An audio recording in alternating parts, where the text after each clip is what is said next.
இவனை களத்துல சந்திக்க சாரி சிவபாலா, இவனை கத்தியில சந்திக்க கூடாது, களத்துல சந்திக்கணும் அப்படின்னு சொல்லிட்டு காளியா வந்து ஒரு கெடா இறங்குது, வெடிகுண்டா வந்து ஒரு கெடா இறங்குது.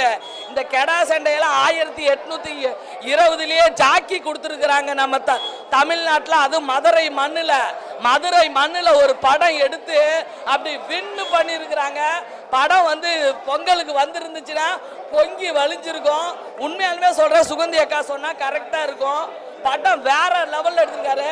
அந்த பிரகா பாலுக்கு மிகப்பெரிய சலாம். ஓகேவா? என்னடா பாடு அதுதானே, வாய் மட்டும் இருந்தால் மொழி பேசும் தெய்வம் சத்தியம் நீயே தர்ம தாயே அப்படின்னு குலதெய்வமா தான்டா கும்பிடுறாங்க. அந்த கெடாவெல்லாம் அந்த காலத்துல குலதெய்வமா தான் நம்ம கும்பிட்டோம். நமக்கு கெடாவும் ஒண்ணுதான், காளையும் ஒண்ணுதான். காளையை எல்லாரும் இன்டர்நேஷனல் லெவல்ல பார்த்தோம். நம்ம இப்ப கெடாவை மறந்துட்டோம். அந்த மறந்த கெடாவை பிரகா பாலு கொண்டு வந்திருக்காரு. அவருக்கு அப்ளாஸ் அப்ளாஸ் அப்ளாஸ். நல்லா இருந்தது. கதை என்ன, சண்டை, அவசரப்பட்டா என்ன நடக்கும் அது வேணா சொல்லலாம். நல்லா இருந்தது. ஒரு சில இடத்துல சாங்ஸை தவிர்த்துருக்கலாம், பட் மற்றபடி நல்லா இருந்தது. ரொம்ப பிடிச்சதா, 2 ஆடும் சண்டை போட்டுச்சு. ஸோ அது கொஞ்சம் டிஃப்ரெண்ட்டாக இருந்தது. ஏன்னா ஆடு காலத்தில் 2 கோழி சண்டை போடும் இல்லையா, ஸோ இதில் வந்து கொஞ்சம் டிஃப்ரெண்ட்டாக ட்ரை பண்ணியிருக்காங்க. நல்லா இருந்துச்சு.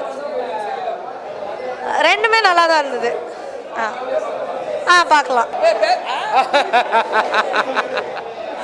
நல்லா இருந்துச்சு. ஒரு படம் ஒரு மேக்கிங்காக பார்க்குறப்போ நல்லா இருந்தது. நிறைய விஷயங்கள் இந்த சேவல் சண்டைலாம் பார்த்துருக்கோம், ஆடுகளமில் மாட்டு சண்டை ஜல்லிக்கட்டெல்லாம் பார்த்துருக்கோம். ஃபர்ஸ்ட் டைம் இந்த ஆட்டு சண்டைன்றதை வச்சு நல்லா ஒரு மேக்கிங் கொடுத்துருக்காங்க. நல்லா இருக்கு.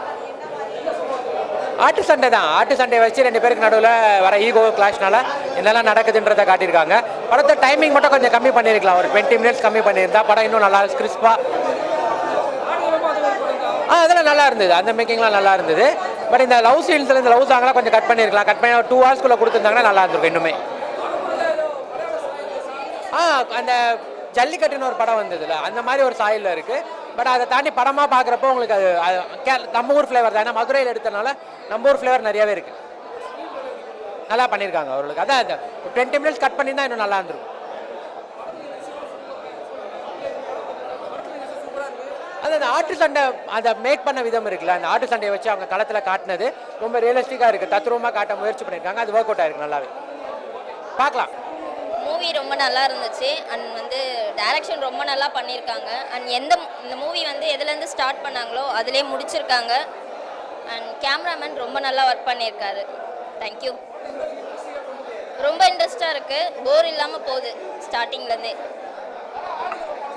சாரி, எஸ், அதே பேட்டர்னில் தான் இருக்குது. ரொம்ப நல்லா இருக்குது. ஃபர்ஸ்ட் ஹாஃபும் ரொம்ப இன்ட்ரெஸ்ட்டாக இருந்தது. செகண்ட் ஹாஃப் அதை விட ரொம்ப இன்ட்ரெஸ்ட்டாக கொண்டு போயிருந்தாங்க. ரொம்ப நல்லா போயிருந்தது. சரி, அதெல்லாம் எக்ஸ்பெக்டே பண்ண முடியாது. ரொம்ப சூப்பராக ட்ரைனிங் கொடுத்துருக்காங்க. ஏன்னா நாமெல்லாம் நடிக்கிறோன்றது அது வேற. கெடாலாம் ரொம்ப சூப்பராக அதில் பண்ணியிருக்காங்க. ஆமாம், லாக் இல்லாமல் போயிட்டுருக்கு. நல்லா எடுத்திருக்காங்க ப்ரோ. டிஃப்ரெண்ட்டாக இருக்குது படம் பார்க்குறதுக்கு. கடா சண்டைன்றது ரொம்ப டிஃப்ரெண்ட்டாக இருக்குது ஜானரே. இந்த மாதிரி நம்ம இது வரைக்கும் பார்த்ததில்ல. ஸோ நல்லா பண்ணியிருக்காங்க. இன்ட்ரெஸ்டிங்காக இருக்குது ப்ரோ. நல்லா பண்ணியிருக்காங்க. ஸ்க்ரீன் பிளே ரொம்ப நல்லா இருக்குது. படத்தில் நல்லா எடுத்திருக்காங்க ப்ரோ. இன்ட்ரெஸ்டிங்காக கொண்டு போயிருக்காங்க. செகண்ட் ஹாஃப் ரொம்ப நல்லா இருந்தது. ஃபர்ஸ்ட் ஹாஃபை விட நல்லா பண்ணியிருக்காங்க. அதான் அந்த சேவல் சண்டை மாதிரி இதில் ஒரு ஆடு சண்டை நல்லா இது பண்ணியிருக்காங்க ப்ரோ. எல்லாருமே நல்லா பண்ணியிருக்காங்க ப்ரோ. நேச்சுரலாக ஆக்ட் பண்ணியிருக்காங்க. நல்லா போயிட்டுருக்கு. வந்துடும் பொறுத்து தான். நான் இந்த படம் பேர் ஜாக்கி சொல்கிறாங்கன்னா இந்த இதுவே கொஞ்சம் புதுமையாக இருக்குது எங்களுக்கு. ஏன்னா நம்ம சென்னை வாசிகளில் இதில் ஆடு நாங்கள் கோழி சண்டைலாம் விட்டுருக்கோம். கோழி சண்டை, அந்த மாடு, அந்த இதெல்லாம் போயிருக்கோம். மதுரைக்கு போய் அது இதெல்லாம் அழகான ஜல்லிக்கட்டுலாம் பார்த்துருக்கோம்.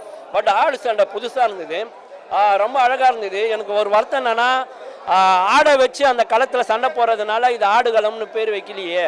அதை தானே கோழியை வச்சு போட்டது தானே. ஆனால் பட் இதுக்கு ஆடுகளம்னு கரெக்டாக இருக்குமோ அப்படின்னு டைரக்டர் பாயிண்ட் ஆஃப் வியூலையும் கேமராமேன் பாயிண்ட் ஆஃப் வியூலையும் கேமராமேன் ஃப்ரேம் வைக்கிறதும் அவ்வளோ அழகாக இருந்தது. டைரக்டரோட கதைக்களம் அழகாக எடுத்துகிட்டு போச்சு. காஸ்ட் அண்ட் க்ரூ கொஞ்சம் செலவு பண்ணதுனால அப்படி ஆயிடுச்சோ அப்படின்ற மாதிரி இருந்தது. பட் இது தரமான ஒரு ஆடுகளத்துக்கான படமாக தான் இருந்தது. மியூசிக் டைரக்டர் ஒரு இடத்துல அவருக்கு உண்டானதை வாசிச்சிருக்காரு. ஆனால் இவங்க வைக்கிற ஃப்ரேமுக்கும் அதை பார்க்குறப்போ ஜிவி பிரகாஷ் இந்த சீனில் இருந்தானா இவன் என்ன மாதிரி குத்திருப்பான், இதை எப்படி இந்த ஹார்ட் பீட்டாலாம் நடுங்க வச்சிருப்பான், அனிருத் இந்த சீனில் குத்திருந்த அந்த மாதிரி பார்க்க தோணுச்சு. பட் ஆனால் வாட்சபிளான படம் தான், நல்ல ஒர்த்தான படம் தான். இந்த படத்தோட ப்ளஸ் என்னன்னா களம், கரெக்டான களம், ஆடுகளம், அந்த ஆடுகளை வச்சு களம் காண்றது கரெக்டான களம். ஆனால் ஹீரோவும் வில்லனியும் வந்து ஒரு ஒயிட்டான ஆளுங்களா இந்த மாதிரி செல்வராஜ் எடுத்துருந்தா எப்படி இருக்கும், அந்த மாதிரி ஒரு பெரிய லாலோ இந்த சைடு ஒரு பெரிய ஆளோ போட்டு சூப்பராக எடுத்துருந்தா நல்லா இருந்திருக்கும். லவ் போர்ஷனில் அந்த காஸ்ட் அண்ட் கரவுல அதுதான் ஹீரோவும் வில்லனும் ஒரே மாதிரி இருக்கு. பட் ஆனால் கதை வேற லெவல் படம், நல்ல கதை, நல்ல ஸ்க்ரீன் பிளேனா.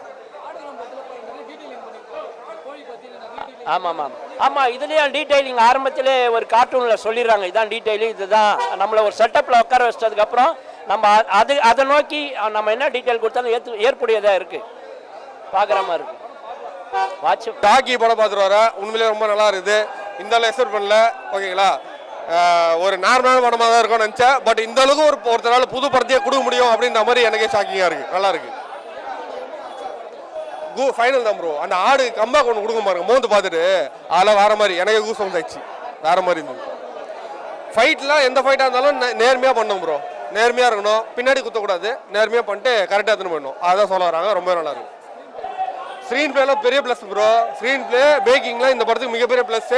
அதுவே இந்த படத்தை தூக்கி விடுவோம் பாருங்க.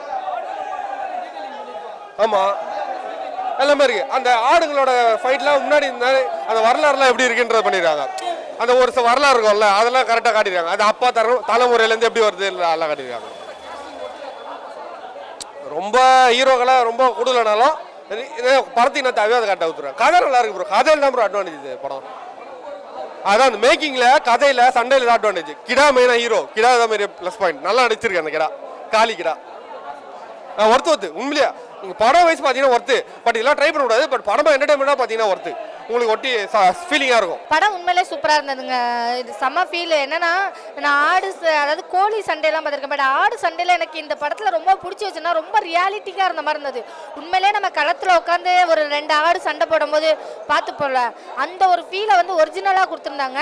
ஆக்சுவலி ஹீரோ வந்து என்னை பொறுத்த வரைக்கும் காளி தான், ஆடு தான். அந்த ஒரு ஃபீல் ரொம்ப நல்லா இருந்தது. ஏன்னா கடைசி கிளைமேக்ஸில் கூட அவ்வளோ ஒரு பர்ஃபார்மன்ஸ் அந்த ஆடு பண்ணியிருக்கோம். அது ஒரிஜினலான்னு கூட எனக்கு தெரியல, ஆனால் நம்மளுக்கு ஒரிஜினல் ஃபீலே கொடுத்துருச்சு. அந்த அளவுக்கு சூப்பராக இருந்தது. உண்மையிலே படம் ரொம்ப நல்லா இருந்துச்சு. ஆக்சுவலியாக வந்து ஆடை எப்படி ட்ரெயின் பண்ணுவாங்க இருக்கட்டும், ஆடு வந்து எந்த மாதிரி ஃபைட் பண்ணுறதுலாம் வந்து பார்த்தீங்கன்னா சவுண்டு, அந்த ஒரிஜினலாக அந்த ஓனர் சவுண்டு கொடுத்தா மட்டும்தான் அந்த ஆடு வேலை செய்யுங்கிறதா இருக்கட்டும். இந்த மாதிரி நிறையா விஷயங்கள். அதே நேரத்தில் அதை ஜெயிக்கணுங்கிறதுக்காண்டி எந்த மாதிரிலாம் கோல்மால்லாம் பண்ணுவாங்க, எந்த மாதிரிலாம் இது பண்ணுவாங்கங்கிற விஷயமா இருக்கட்டும். அதனால பாதிக்கப்படக்கூடிய ஆடோட விளைவுகள்லாம் எப்படி இருக்குங்கிறதே ரொம்ப தெளிவாக காமிச்சிருப்பாங்க. இல்லை, ஒரிஜினலாக தமிழ் படம் மாதிரி தான் இருந்தது. அப்படியே அந்த மதுரையோட ஸ்லாங்லாம் இருந்தது. என்னலே அப்படிங்கிறதா இருக்கட்டும், அந்த வேட்டியை மடித்து கட்டுறதா இருக்கட்டும். எனக்கு இந்த படத்தில் ரொம்ப பிடிச்சதுன்னா வில்லனை ரொம்ப பிடிச்சிருந்துச்சு. ஆக்சுவலி உண்மையாக சொல்லணும்னா அந்த வில்லனோட அந்த கேரக்டர், லுக்கு இதெல்லாம் தாண்டி ஒரு பர்ஃபார்மன்ஸ் ஒன்று இருக்கும். மதுரை சைட்லனாலே பசங்களோட அந்த ஒரு கோபம் ஒன்று இருக்கும்ல, அதை வந்து தெளிவாக காமிச்ச மாதிரி இருந்தது. அது சூப்பராக இருந்தது. படம் லேக் இல்லாமல் கண்டிப்பாக பார்க்கலாம்.